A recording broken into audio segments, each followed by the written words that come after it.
All right, guys.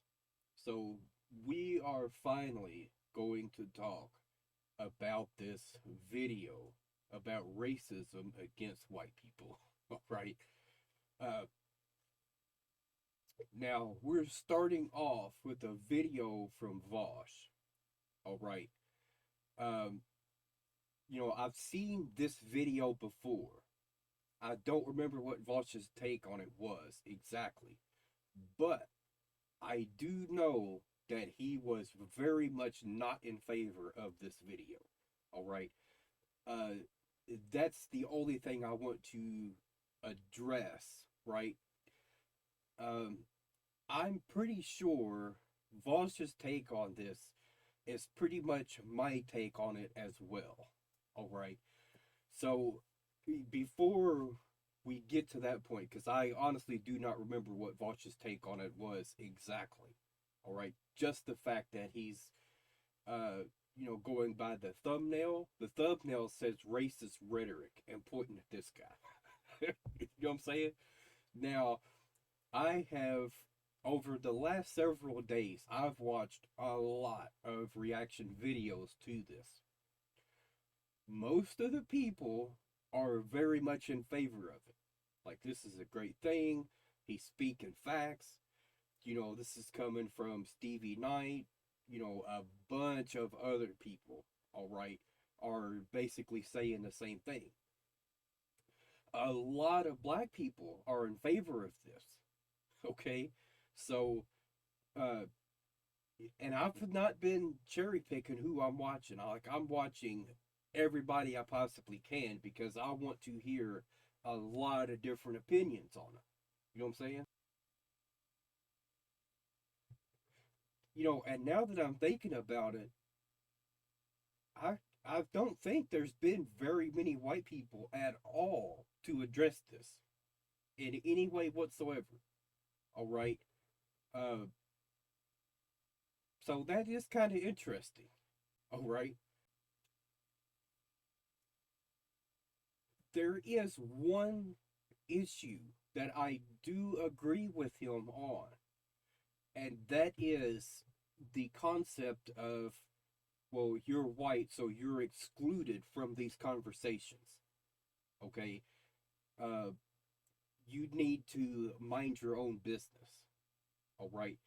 That is something I've heard myself. All right. That I need to stay out of those kind of topics. All right. I am white. I do not belong in these discussions. All right.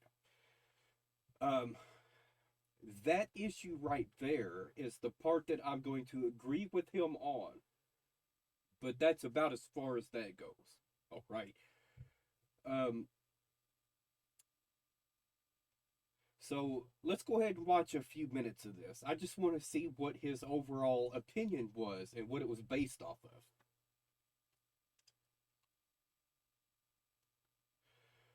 So, but before we do that, I want to go ahead and clarify one thing.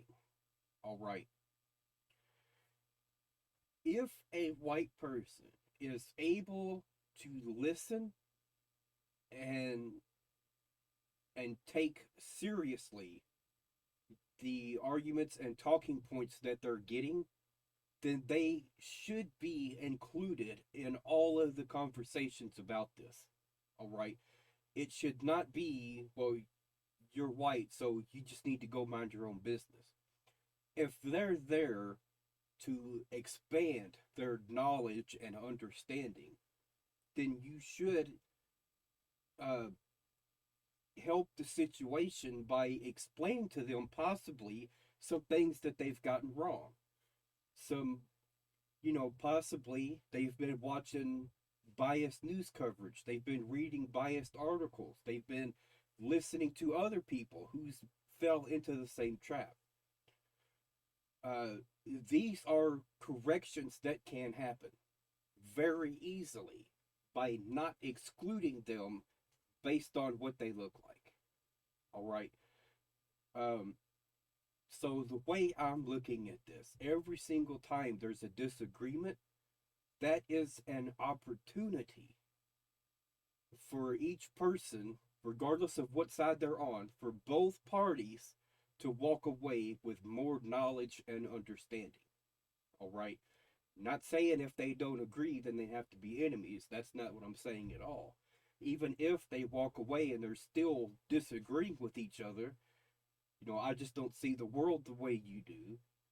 But perhaps they could say, if I experienced the same stuff you did, my perception and my behavior and the way I view things would obviously be much different. All right. So these are the areas that can be improved. So this is a conversation that everyone should be wanting to partake in.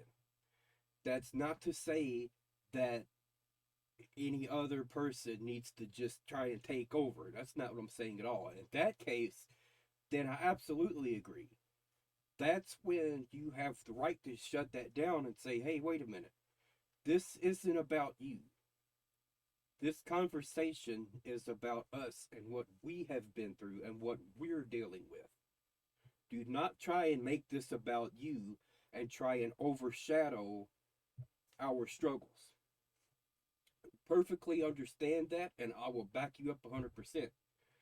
Now, if that person is only trying to uh, build a rapport to say, I have also, seen a lot of things that are horrible. I've also been through a lot of things that are horrible, so I'm coming at this from a place of understanding. Not 100% because, I am uh, not a part of your community, but I have respect for it, and I want to learn more and possibly help to teach other people what they need to know so that they can grow and be more knowledgeable. All right, okay. So here's the difference. Here's how you can tell for sure if they're trying to overshadow or if they're just trying to uh, give some background for things that they've went through as well. All right, things that they've seen, things that they've experienced. The difference is if every single time you explain to them, I've seen this, I've seen that, and this happened to my cousin and that happened. All right, if every single time they hear that and then they start injecting their own stories and their own struggles every single time and try and diminish the stories that they're hearing, that's when you need to shut that down and they need a reality check. All right. So it can be uh, easily misunderstood, but that is something that you should evaluate carefully whenever those conversations are happening. All right. Uh, that's the only thing I'm saying. Give that person a chance, hear them out. Hopefully, they're there to listen and to learn. If they're not, then you can start calling them names. You can call them out. I will back you up 100%. You know what I'm saying? But let's just make sure we're calling out the right people for the right things. Not just saying he looks a certain way, he talks a certain way, so therefore, like he's banned. We don't want no part of this, right? That is not what we should be doing. All right. If someone is a redneck, hillbilly, or whatever else, you shouldn't shut them out completely. All right. Especially them. Because who would be more susceptible to hearing biased information than people who live in the South? All right. Uh, those should be high target areas to inject truth and unbiased media and stories so that they can start to get a better understanding of how the world works. All right. White people. Oh, I see. I've seen videos like this before. In the past decade, there has been a noticeable cultural shift in what constitutes acceptable speech as it relates to white people. Back when I was a kid, in the early 2000s, the mainstream American culture preached about respecting each other's differences and not seeing color. Nowadays, we say that not seeing color is racism, that you must see color. But the more Okay, so I've seen this type of video before. What we're basically looking at right now is we're looking at a narrative that is constructed by and delivered to people who don't need it. The kinds, okay, how do I put this? The rhetoric that is being used here reminds me of like the way people on like Pull or Stormfront try to construct a, hey, fellow whites, have you ever noticed that this is kind of unfair, like type of rhetoric template that they try to like red pill the normies with? Except, of course, in this case, it's coming from a non-white person. We'll see how many like euphemisms. Now, the whole red pill, blue pill, that whole thing, I have no idea what they're talking about. You know what I'm saying? The only thing I know is that it's derived from the Matrix, of course, but it seems like it's just something I don't know too much about. You know what I'm saying? Like, what exactly is this red pill community? What is the blue pill community? And then you have other variations to that. You know what I'm saying? It's just a big mess. All right. We can fit in here. You know, yeah, we'll see where it goes. I see how things are unfolding, the more I'm convinced that this is wrong. Back then, saying something offhanded about white people were seen as not appropriate. That is absolutely not true. Offhand jokes about white people have been common for decades and decades back. That is the idea that in the 90s and 2000s, people were not making jokes about white people is hilarious. I don't know if you've seen like any Simpsons episodes from back then, or like anything from Chappelle, or any Chris Rock bits, or like literally any pop culture from Yeah. that time. But yeah, no.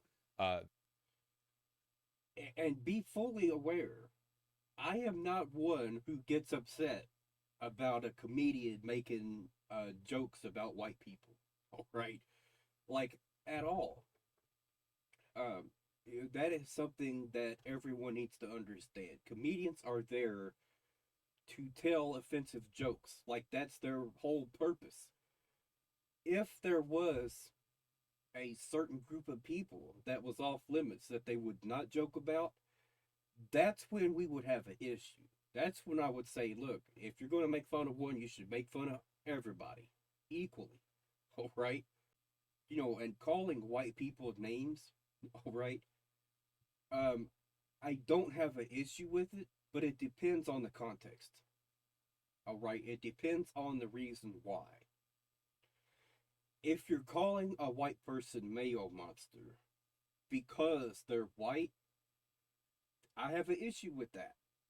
Just because you're white does not make you white supremacist. It doesn't mean that you're evil. It doesn't mean anything like that. Same goes for every single race on the planet. All right. Uh, Being a part of a community or a culture or however you want to put it does not make you inherently biased against any other culture or race. You know what I'm saying? However, if someone is a white supremacist and you call that person a Mayo-monster because of that, 100%, I will back you up 100% and I will call them that as well. Nick Fuentes, Mayo-monster. All right? Um, and anyone else, even if you're not white, if you're a white supremacist, guess what? You're a Mayo-monster. You know what I'm saying? But no, I don't think we should, uh, judge people based on their color, their race, uh, anything like that, their identity, who they like. We shouldn't judge people based on that. We should judge people based on the content of their character. It's as simple as that. There were plenty of, lighthearted jokes being made about white people back then. It's not exactly new. Yeah, stand-up comedy in general. Just as it would be to say something offhanded about people of any other race. That is absolutely not true. The idea that back Wait, in hold like on. Let me go 2000, back. there were plenty of, lighthearted jokes being made about white people back then. It's not exactly new. Yeah, stand-up comedy in general. Just as it would be to say something offhanded about people of any other race. That is absolutely not true. The idea that back in like 2003, right after 9/11, we lived in some kind of like post-racial paradise where everyone treated each other with perfect equality, and that's just no longer the case. This is true. Like, um,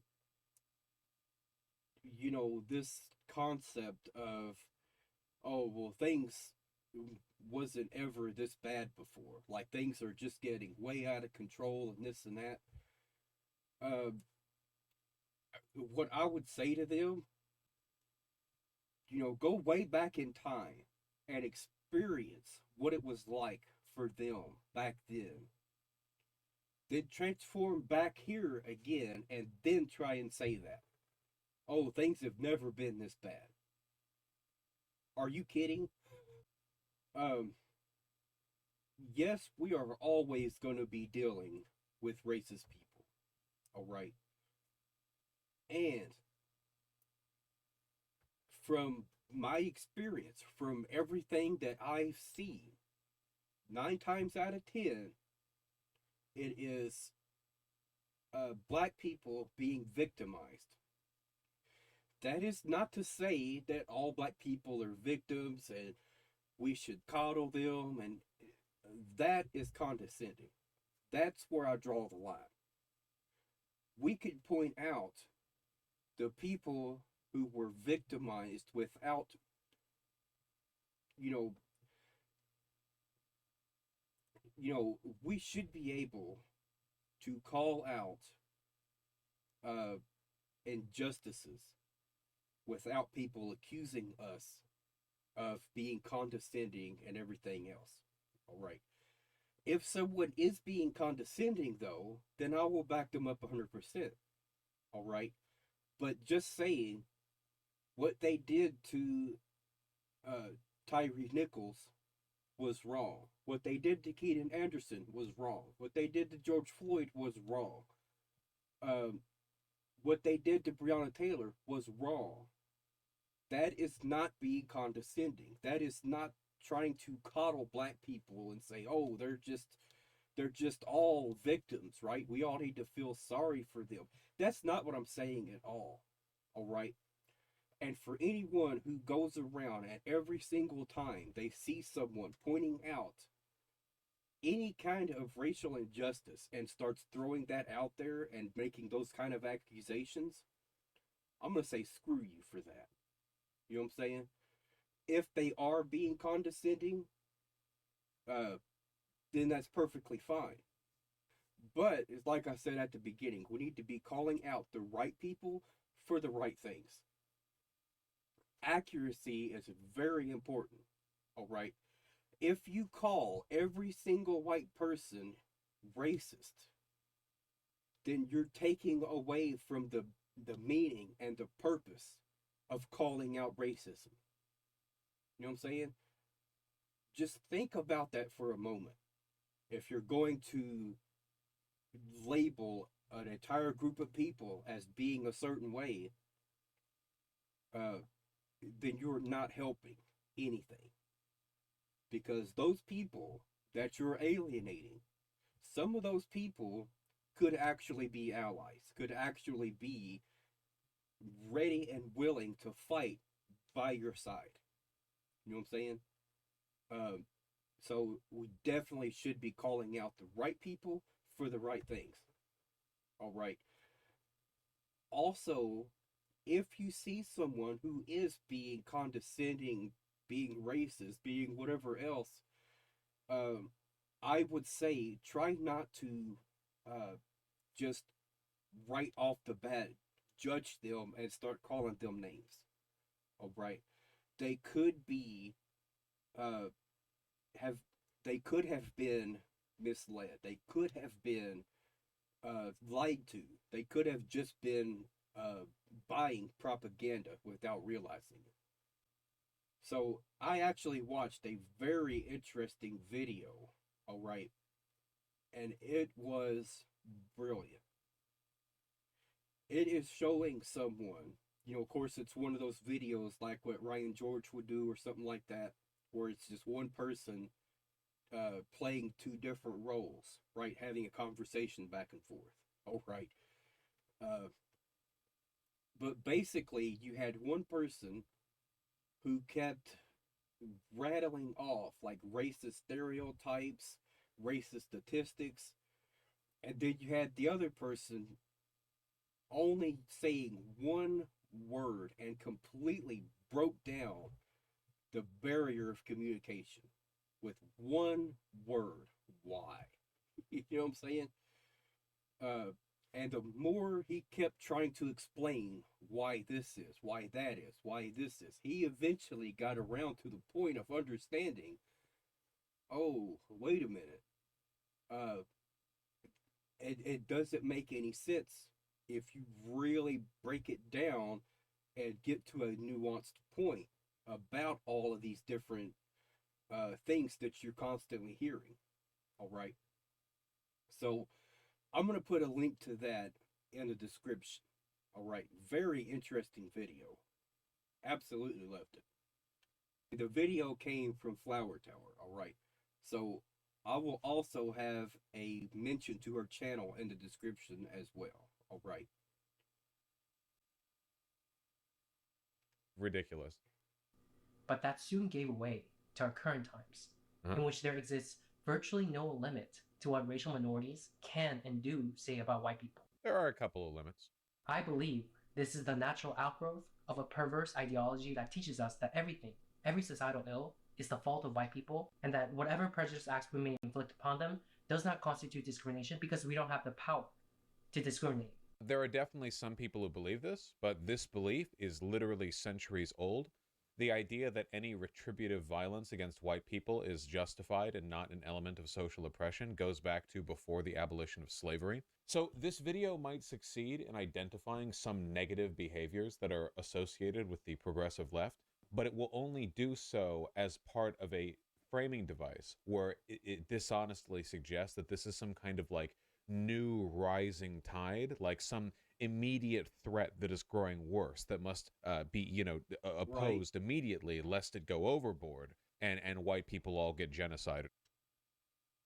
Another issue that I found, okay, before I started recording this video, like right before I knew I was going to address something, and I was like, you know what, before I say that, I need to go and verify for myself to make sure that this is in fact an issue. Okay. For the first time, I just visited this guy's channel and I was looking for something very specific and I did not find it. Okay. I don't know if it ever will exist on his channel, and I hope it does. So far, I have seen what are we doing to white people, and then he talks about hate for Asian people. Okay. So far, I've not seen anything mentioning the hate and racism towards black people. Okay. I've not seen it. And that's a huge issue. If you're going to have these types of conversations, you need to have a well-rounded conversation, not a one-sided conversation. That completely leaves out a lot of context to why some of these people have these feelings and these views. You know what I'm saying? Like you're completely leaving out that entire conversation. you're not being very nuanced at all, right? Because context matters. Uh, what I would have liked to have seen is for someone to go and comment on these people's videos and ask them why, right? What is it specifically that has made you have this hatred towards white people in general? All right. That's the other side of the conversation that is missing here. All right. And that's something that needs to be addressed. Um, that is something that I will be looking for. All right. Not that I haven't seen it, because I definitely have. I mean, I've seen a lot of horrible things going on. All right. And like I said, 9 times out of 10, the victim is black. That's not to say that every single time that's the case. All right. That's not what I'm saying at all. All right. Let's keep going. Or whatever, which is ridiculous. When you accept the fact that this like difficulty with I don't know, kind of like meaningless to slightly more pernicious anti-white prejudice goes back basically as far as modern racial politics, it seems a lot less urgent. And alarmingly, this is particularly pronounced in the younger generation. But is it true? Do we not have the power to discriminate? Well, let's see. First, let's take a look at the racial hatred at the interpersonal. You can kind of tell the framing, like just from the title of the video, what are we doing to white people? If you've ever spent any time with progressive lefties, you will know that the #1 group of white bashers on the planet are other white people who are desperately looking to virtue signal in front of their, like, ambiguously brown friends. But the we here, this is race war rhetoric. The idea that white people are being victimized by what? Twitter jokes about them not being able to jump, you know? I'm not saying that bigotry against white people isn't real. There are plenty of people bigoted against white people. Obviously, it's less socially harmful than bigotry to groups that are actually socially oppressed. I mean, there's a multiplicative effect when you're in power and, you know, discriminate against others. Realistically, if you're talking about this progressive, you know, like, sort of, glib disregard, the ability to oppress white people through your actions or behavior, what you say, the #1 perpetrators of this are other white people. Do you think the reason this channel got as many views as it did was because the person spouting this BS wasn't white? Well, having this being presented by a non-white person makes it come across like the #1 point is, oh, you can't call this racist because it's a non-white person saying this. You know, rather than like a white person fear-mongering about the other races rising up to oppose them or whatever.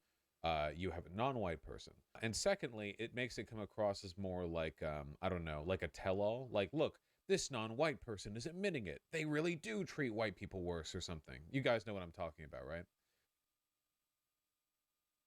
Yeah, I do definitely get that vibe from him. You know what I'm saying?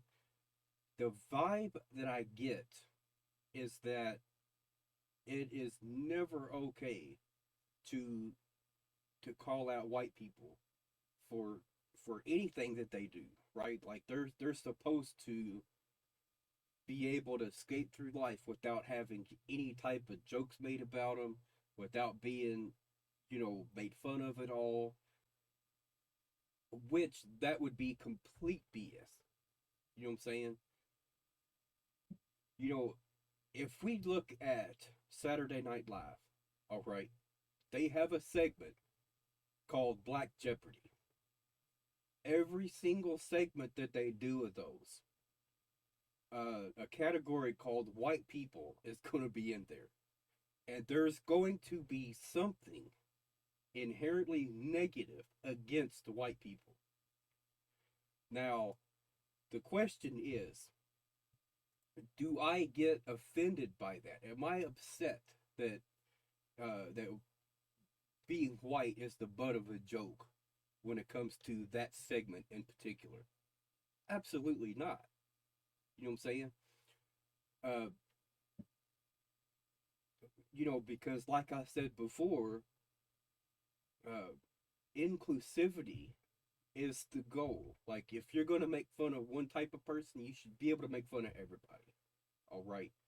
It's when you're excluding people, that is when you start to show favoritism.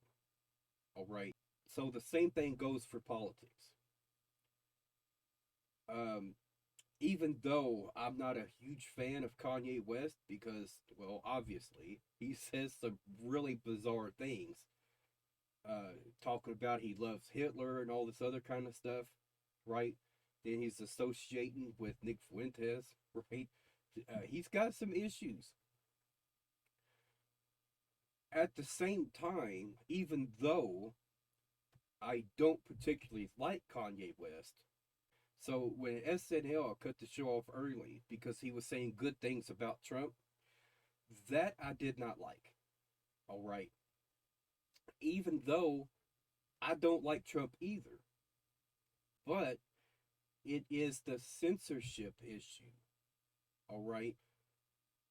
So I understand it's their network. They have the right to say we don't want to have promotions of certain type of rhetoric and things like that. I understand that completely. But all they have to do is release a statement later on and say, you these views that Kanye West expressed on one of our shows, we do not condone that, right? Like we separate ourselves from that conversation. But at the same time, like there might be people watching that wanted to hear what he had to say about it. You know what I'm saying? So I try and see both sides of the argument there. All right. They have lost a lot of viewership from people who are conservatives, who are right leaning, who, that kind of stuff, right? Like they won't watch the show anymore. And that is why I don't agree with them there. But it also should be known that they will make fun of the Democrats just the same as the Republicans. All right. But when it comes to censorship, I think they should be less biased. All right. So there you go. I don't know what their YouTube presence was before this. The anti-Asianness within the black community. Yep. This is a race war channel. Affirmative action harms Asian students. That's true. See, I didn't even remember him going through his previous videos. You know what I'm saying? That's what I just did. I was looking for something to talk about the amount of crap and the amount of discrimination and the amount of racism that black people have went through.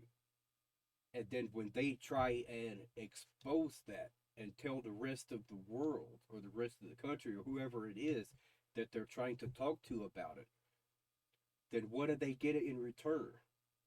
Oh, you just hate America. Oh, you're just playing the victim card. You're just doing this or that, right? They can't just listen and understand where that person is coming from. They have to throw out a whole bunch of judgments that are based on nothing. You know what I'm saying? For that type of person, what I would want to ask you, if you were in their position, right? Like, let's imagine that the cops had beaten one of your relatives to death, and you went on the news the next day to complain about it and say you want justice. And then what you get in return is a bunch of harsh judgments and name calling and everything else and saying you're just playing the victim card. Would you not be upset about that? Would you not want to shout even louder and say our lives matter? You should not be able to do this to us and then not pay for, and you should not be able to assault and beat us like this and not get judgment for it. You know what I'm saying? It is still a crime. They're still attacking innocent people, right? And they should face the same punishment as they would if they were anybody else. That dynamic is changing rapidly. I mean, if we look at the cops that killed George Floyd, it took a long time. All right. And if it hadn't been for the protests, like, I don't even know if those cops would have ever stood trial for that.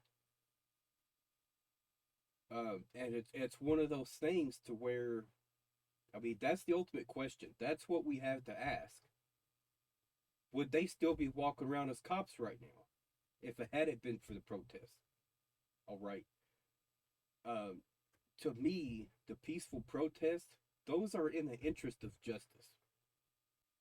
The red pill and the woke mob. Our society is purposefully turning a blind eye towards anti-Asianness in the black community. Anti-Asian violence and the white supremacy narrative. Yeah, this is a race war channel. The purpose of this channel is to, like, stoke racist sentiments. Level. In today's society, it has become somewhat fashionable. And I'm understanding where he's getting that point of view from. Because like I said before, he's telling more of a one-sided argument, right? There's no context, there's no reasoning that he's explaining as to why some of these people feel that way about white people, right? And that's crucial. He's putting these people's TikTok videos, right? And he's trying to expose them for being racist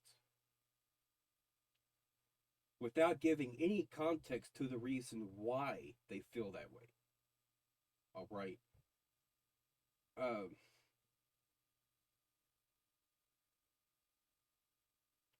So this is going to get really heavy. All right. But I think it's important to start to understand the mindset that some of these people might have. All right. For a woman that has been assaulted, or even from domestic violence, from anything like that, they can start to build a resentment towards men and start to fear men, all men, okay? Because they're afraid that if they let their guard down, that man could potentially turn in and start doing exactly what all those other guys have done, okay? It is a never-ending cycle. Once you expose that person to too much of it, you start to break down their ability to trust, okay? They start to build a paranoia. They start to see the world in a much different way, all right? And that's not to say that they're wrong for that. It's understandable, all right? And that is why conversation is key. Not rushing to judgment and saying, oh, you're just horrible, evil, and racist. That goes the same way for everybody.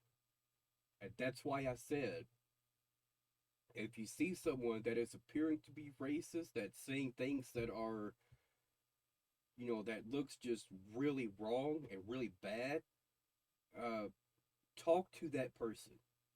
They may just need to start to understand, because nobody else is. All right? Most people are not optimistic like I am.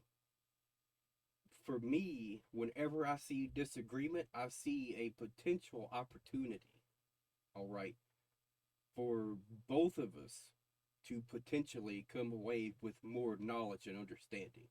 You know what I'm saying? That is what's important. That's not to say every single time there is a disagreement that I'm going to jump in there and just start talking and all that kind of stuff. I try and read the room, right? Um, and it gets a little dicey sometimes. You know what I'm saying? That's for sure. Um, and once it looks like there's nothing to gain, then I'm gonna take off. All right. But as long as I think there might be a possibility of being able to come away with better knowledge and understanding in either direction, right? Like it's not a one sided conversation. I want to learn and grow together. That's what's important.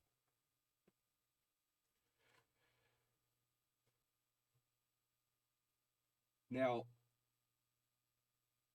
I'm going to go ahead and go to this guy's video now because we've gotten the basic concept and idea of what Vosh was talking about. All right. There was one person in here that I want to fully break down and understand what she was talking about. All right. So this one isn't the one that I wanted to fully break down, but I do want to address it. All right. That you can't be racist to white people. It's impossible. The system is not set up that way. You can insult white people, but it is not racism. Me calling a white person a tub of mayonnaise and a like flower looking ass, that's not racist. Uh, so I get what she's trying to say, all right, and that goes back to the rhetoric that you can't oppress the oppressor. Okay, here's the issue with that. Not all white people are oppressors. Okay, uh, that statement is true, but the key takeaway there is that not all white people are oppressors. All right. Um, and also just by uh, being highly critical of someone is not oppressing them. All right. By saying someone is wrong for what they're doing, or they're being this, or that thing that they're doing is wrong and it's evil, right? That is not being oppressive. Uh, you are just calling someone out, hopefully based on the content of their character. All right. Um, so if you're doing that towards people who are in the government, who are lawmakers, senators, uh, politicians, whoever else it is, then that statement holds true. You can't oppress the oppressor. Those people are actually in the position to be oppressors.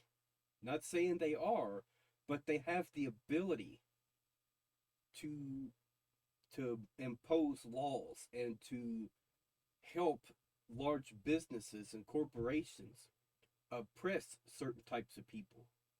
Okay? So, by all means, if you see someone in power who are trying to impose regulations, laws, or whatever else it is that helps to oppress anybody, then call them out on it. All right?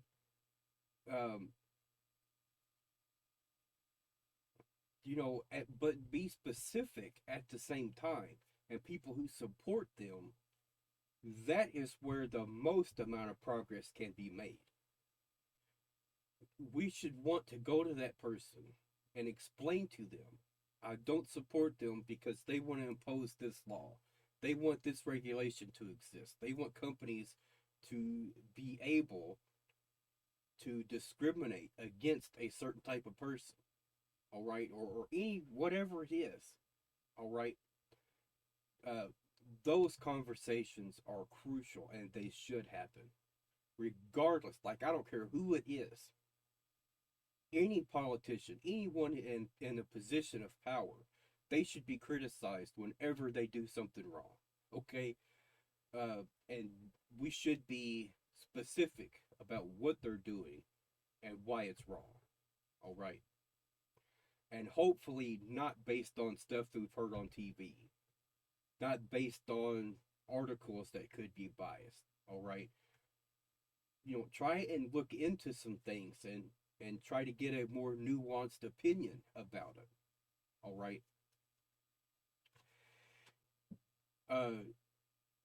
This girl right here, though, I like her a lot. I love her point of view on this. I think she's slightly misguided, but her opinions and views are solid. All right? Only slightly misguided on one small detail, which I shouldn't say small. It's a huge detail, which I've already addressed, but I'm going to address it again. And then I think we should get to a point to where we can understand where she's coming from.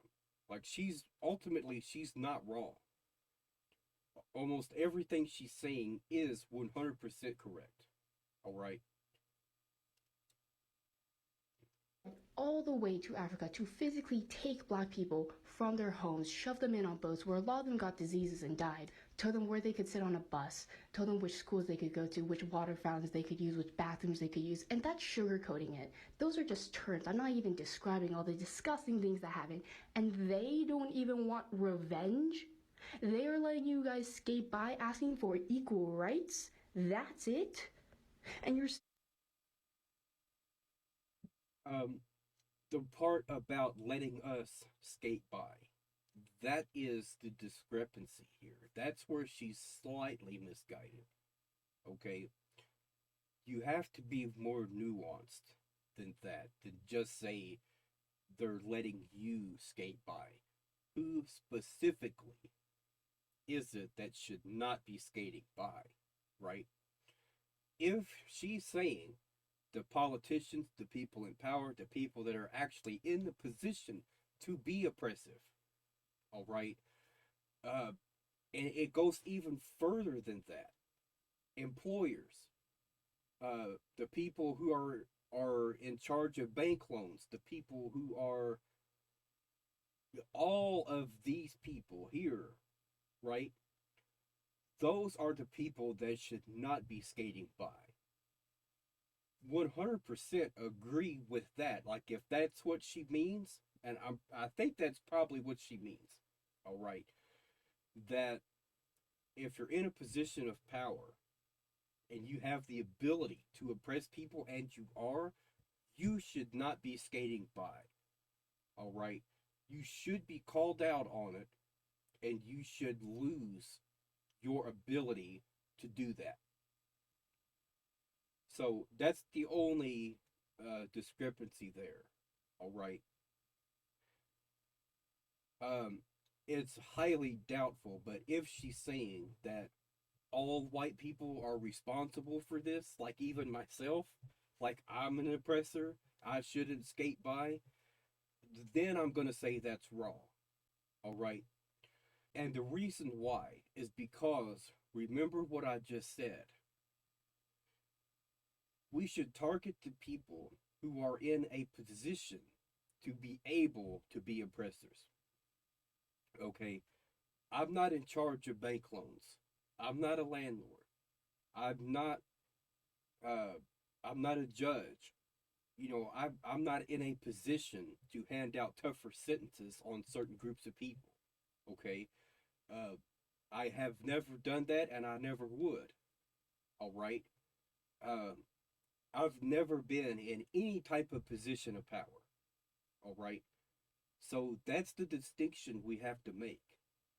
If you're just an average person, then don't look at them and say, oh, you're an oppressor. How? How are they an oppressor? Like, what is it that they're doing that specifically is oppressing anyone? You know what I'm saying? Like, by all means, if you see something that you can prove that they're an oppressor, then be my guest. Point it out and expose them. All right? But we have to be critical of the right people for the right things. Okay? If they're a judge, don't bring up that landlords are being oppressors towards certain groups of people. Like, they have nothing to do with that. All right. However, if they're a judge and they're handing out tougher sentences against certain groups of people, then bring that up to them and tell them and be critical of them and say, you should not be doing that. That is wrong and it's illegal. Keep in mind, though, why her video is in this video, right? Why her video was included. Obviously, the sentiment here is that she's saying all white people are inherently evil and racist. And they should have to answer for what their kind have done.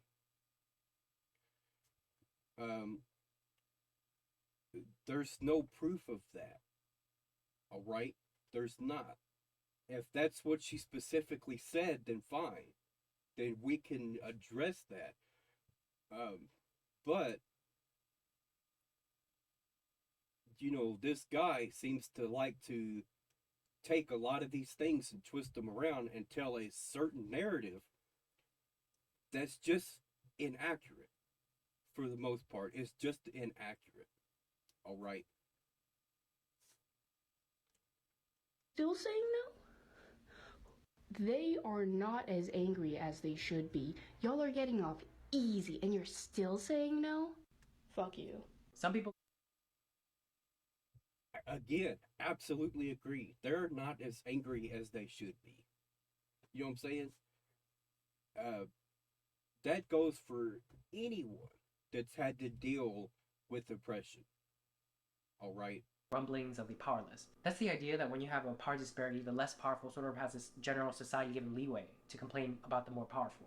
The villagers complaining about their king doesn't have the same ring as the king making snide and crude comments about the villagers. But that's not what's... I have to take a few minutes to understand, what he's trying to say here.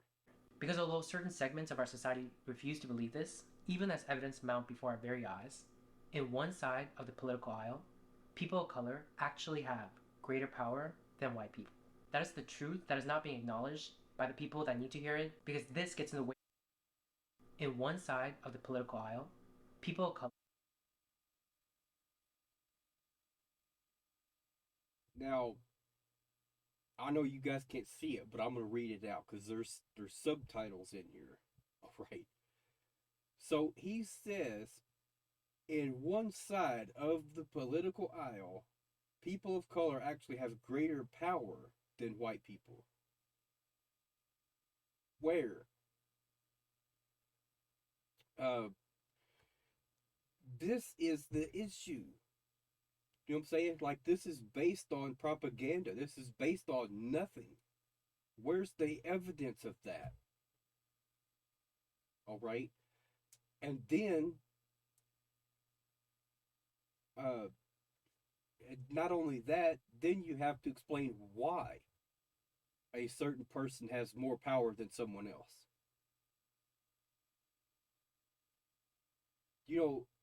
Let's just take a moment and think about people like Marjorie Taylor Greene. Look at all the idiotic, dumb stuff she says all the time, and look at how far she's gone. It is ridiculous. She's being considered to be vice president to Donald Trump if he decides to run again. He probably will. Oh, man. I mean, it's absurd. You know what I think this is about? I tell you, I think I know exactly what he's talking about. Al Sharpton. That's what I think this is about. I think he's trying to say Al Sharpton has too much power.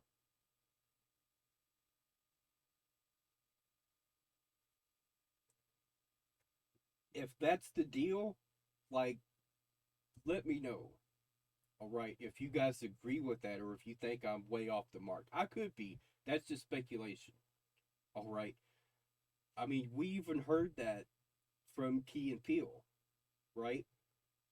You getting a little Al Sharpton on me right now. You know what I'm saying? So that's what's kind of making me think this could be a shot at Al Sharpton.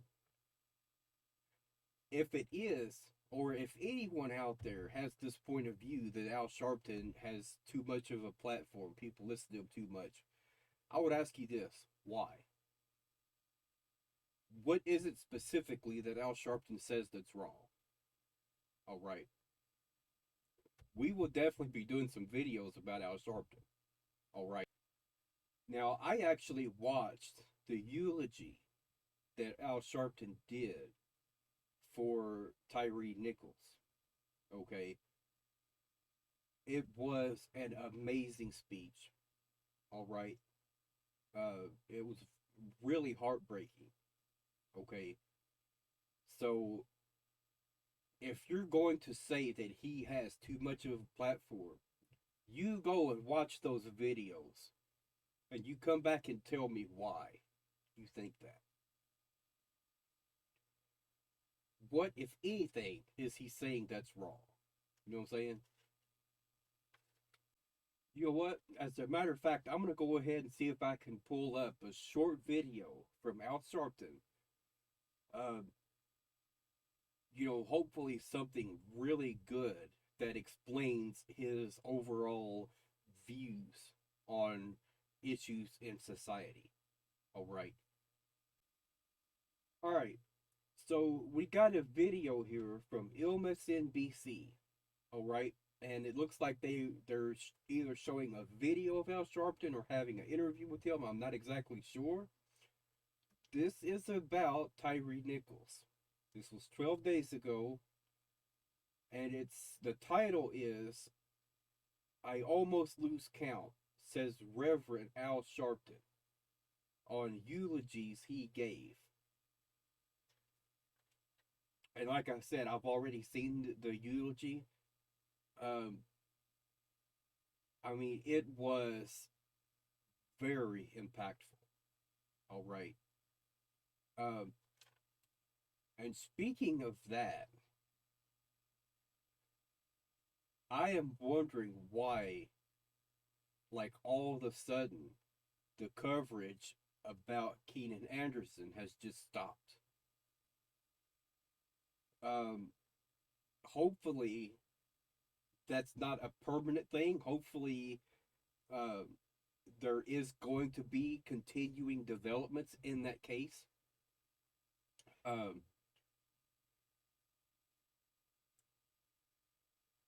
What they did to him was wrong. All right.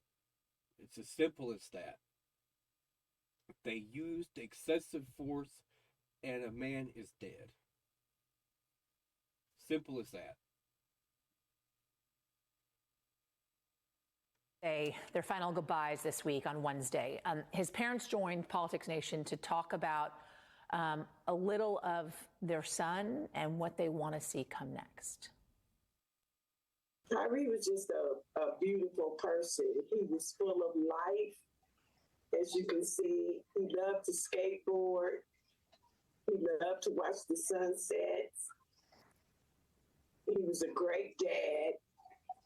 And he was just a roundabout good person. Roundabout good person. Joining me now is the host of Politics Nation and president of the National Action Network, Reverend Al Sharpton, who oftentimes is the voice, the leader. You know, it is just heartbreaking. You know what I'm saying?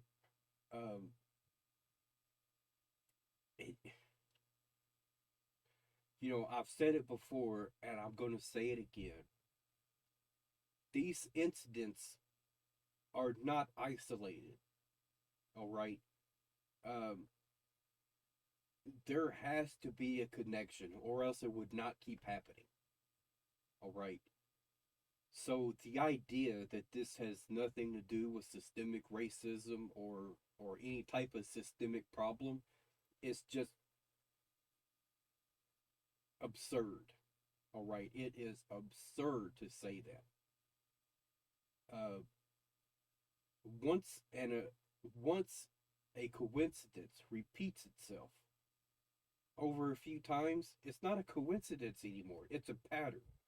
You know what I'm saying? So many of these issues. Rev, as always, it's fantastic to talk to you today.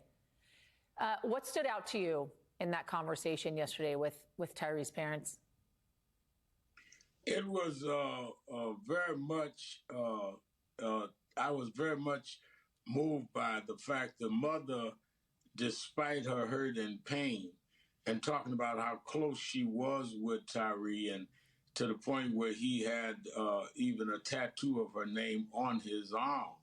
She was also saying she was praying for the family of the 5 police officers that killed her son, saying that these officers had ruined their life too. And it gave me a sense of the kind of person Tyree was raised by. If in your hour of pain, your son killed by people, you reach out and pray for the families of the killers. It showed me that this young man came from a kind of family that certainly above and beyond everything didn't deserve what he got. I don't think anyone deserves what he did get. No. But it also shows he came from a family that was a God-fearing, very positive environment. Rev, how many of these eulogies have you had to deliver as of late? I know you're going to be delivering a eulogy for Tyree on Wednesday. How many have you had to give? I mean, I almost lose count when I look at. I did the eulogy for Eric Gardner. I did the eulogy for. So that's what he's talking about. I almost lose count. So he's talking about the amount of eulogies that he's given. All right.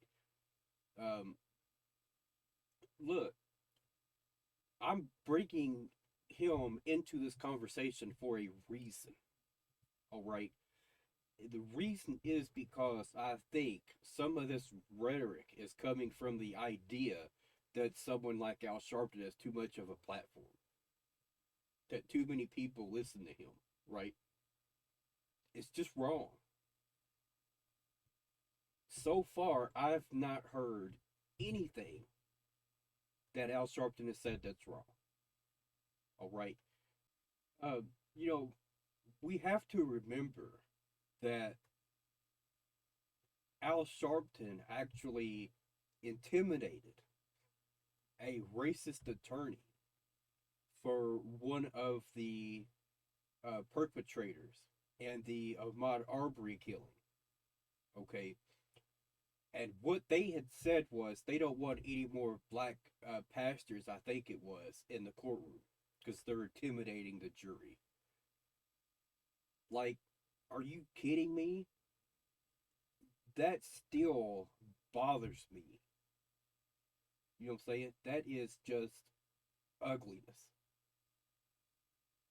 That is some of the worst racism I'd ever heard come out of a courtroom.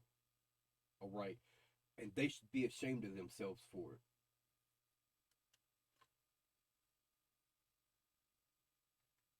The eulogies. And when you look at it, every time you kind of sit back and say, maybe we're making some progress. We did get an executive order. What else happens to remind us, unless we change the laws, unless they're federal laws, unless we deal with policemen having to be held accountable in terms of they can be sued themselves, I don't think we're going to see this change, because I don't think police feel that they have any skin in the game in terms of being in. So there's an example I've heard quite a few times, right? Surgeons don't go to jail for messing up a surgery. Oh, we know that there's inherent risk involved, right? Well, here's the problem with that. Most surgeons are being responsible when they're doing surgeries, right? They're going to wear gloves, they're going to wear masks, they're going to make sure the surgery room is completely clean and sterilized. They're not taking any chances whatsoever with the safety of that patient. All right. If a patient dies or suffers serious injury due to uh, rules being broken, right? Surgery room not being sterile, the surgeon wasn't wearing a face covering, right? Or wasn't wearing gloves, wasn't washing his hands properly, right? Uh, any number of those things. And yes, that doctor would surely be prosecuted for that. You know what I'm saying? Um, especially, like, let's imagine uh, the surgeon was doing drugs the night before and came in and started doing surgery while he still messed up on the drugs. All right? He would be prosecuted for that. Honest mistakes are not criminal. All right? However, if you're making mistakes because you're not following the guidelines and the rules and the regulations, that's when it becomes criminal. All right? So that's a really important distinction we have to start making and stop letting these people, introduce things that has no bearing on reality. All right? Most surgeons are not, you name a surgeon who's careless with the rule book. I'm waiting. You know what I'm saying? Show me those surgeons. Show me the long list of surgeons who are getting wasted and coming in to work the next day and performing surgery. All right? Show me that list. I would like to see it. Right? Uh, However, show me the list of all the cops who've had allegations of excessive force against them, who have had people die in their custody that shouldn't have. All right? Show me that list, and then we'll compare the two and see which one is longer. You know what I'm saying? So stop trying to bring in unrelevant information to diminish the scenario of what we're talking about. You know what I'm saying?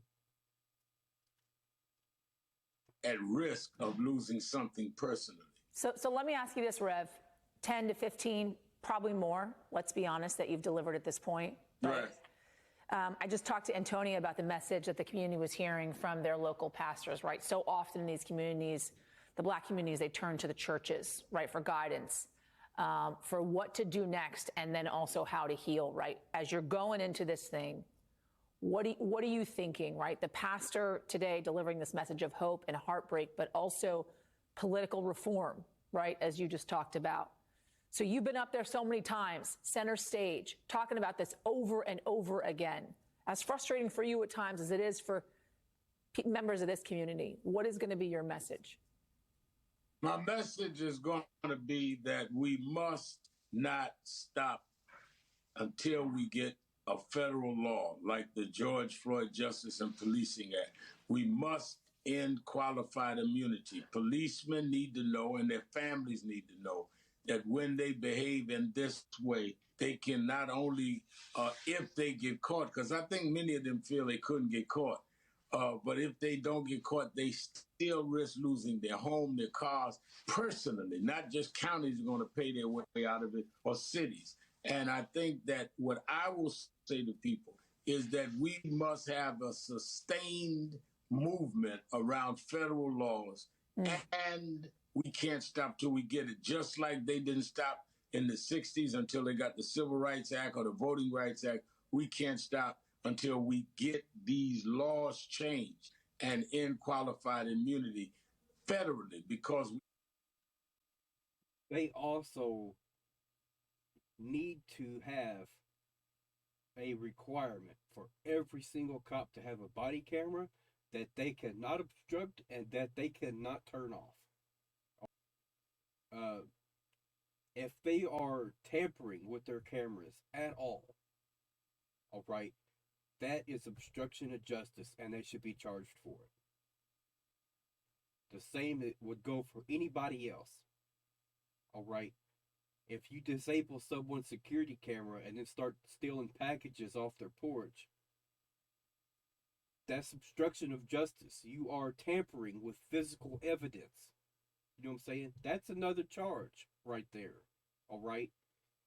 To a different state, to a different law in another state. And you get healing in redeeming the nation. Your healing comes out of redeeming. I like what he's saying there. So basically what he's saying is we need a unified regulation here. All right. That every single cop on every single police force knows and understands. All right. Excessive force is not tolerated. Obstruction of justice is not tolerated. The laws around policing. You're not going to get healed just on your knees praying. You're going to get healed doing good work. We're going to talk more about that in the 2 hours to come. Rev, as always, we thank you for being a leading voice in this. You know, I'm almost at a loss of words right here. This is a brilliant man right here. And yet, you know, people want to try and deplatform him, right? Try to cancel him because they don't like what he talks about. Why?